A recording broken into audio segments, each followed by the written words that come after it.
Di sebuah kota kecil, ada seorang pengusaha kaya dan sukses. Sebenarnya, dia tidak ingin berbagi tentang kisah kesuksesannya kepada orang lain.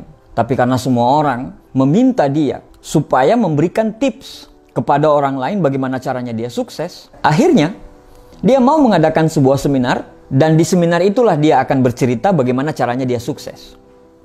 Waktu yang sudah ditentukan, banyak sekali sudah yang datang.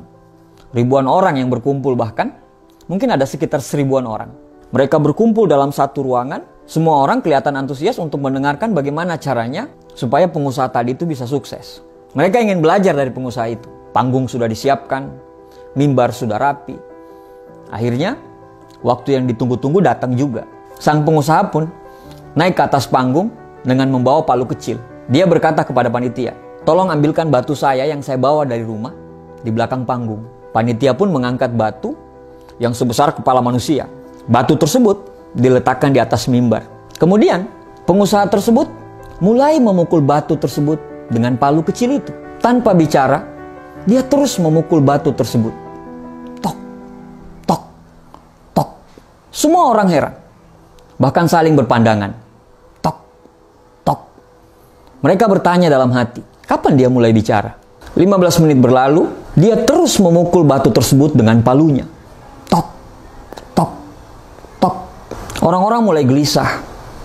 Bahkan ada yang mulai cemberut. Dan bahkan mulai ada yang meninggalkan seminar tersebut. Dia terus memukul batu tersebut. 30 menit berlalu. Dia terus memukul batu tersebut. Tok, tok, tok. Orang-orang sudah mulai bosan. Bahkan kursi yang tadinya penuh, itu udah banyak kursi-kursi yang mulai kosong karena ditinggalkan orang.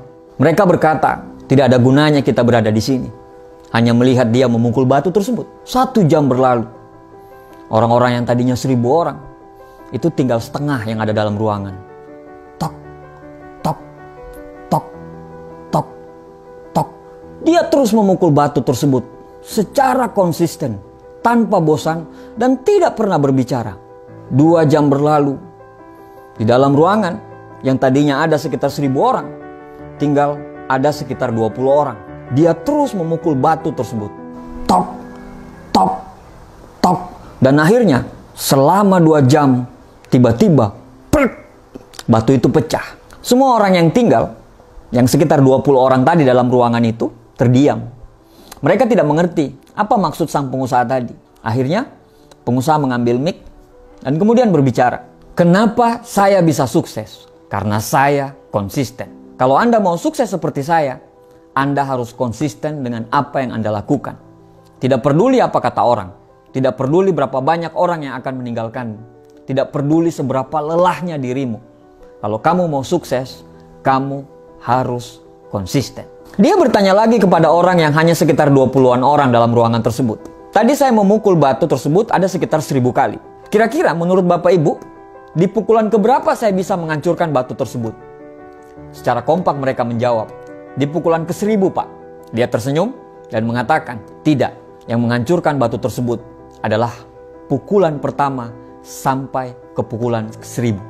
Teman-temanku semua, dari cerita tadi kita paham bahwa memiliki visi dan mimpi yang besar adalah sesuatu hal yang wajib dan perlu. Semua orang akan gampang bila punya visi dan mimpi. Tapi tidak semua orang bisa bertahan secara konsisten terhadap visi dan mimpi itu. Banyak orang yang cuma semangat di awal. Setelah itu, dia berhenti karena tidak konsisten. Konsisten butuh komitmen dan kesabaran. Konsisten butuh keberanian. Konsisten adalah kunci. Kalau kita tidak konsisten, seberapa hebat pun kita, maka kita tidak akan menjadi apa-apa. Jika sesuatu Anda anggap serius, maka konsistenlah. Karena orang yang bijak adalah orang yang akan merasa malu jika tindakannya tidak lebih besar daripada ucapannya. Konsisten itu tidak mudah, tapi bukan berarti tidak bisa dilakukan. Mulai saja dulu. Mulai dari hal-hal yang kecil. Mulai dari hal-hal yang mudah. Terus menerus, secara konsisten. Siapkan dirimu untuk menikmati setiap tanjakan yang akan Anda lalui. Nikmati perjalananmu. Jangan pernah berpikir untuk berhenti. Nikmati setiap lantunan masalah, hambatan, dan rintangan yang akan Anda hadapi. Karena hakikat dari konsisten adalah Anda harus sampai ke tujuan. Tidak peduli seberapa berat dan seberapa terjal perjalanan yang akan kamu lalui. B.J. Habibie pernah berkata, apabila kamu memutuskan untuk menekuni suatu bidang, maka konsistenlah. Karena itu adalah kunci keberhasilan sebenarnya. Tuliskan apa yang menjadi goalsmu. Jangan terlalu banyak mikir dan jangan terlalu peduli dengan ocehan orang. Terlalu banyak mikir akan membuat kamu susah untuk melangkah. Ketika target sudah dibuat, maka lakukanlah dan kerjakanlah target itu secara konsisten. Karena konsistensilah sehingga tetesan air bisa menghancurkan batu karang. Terima kasih.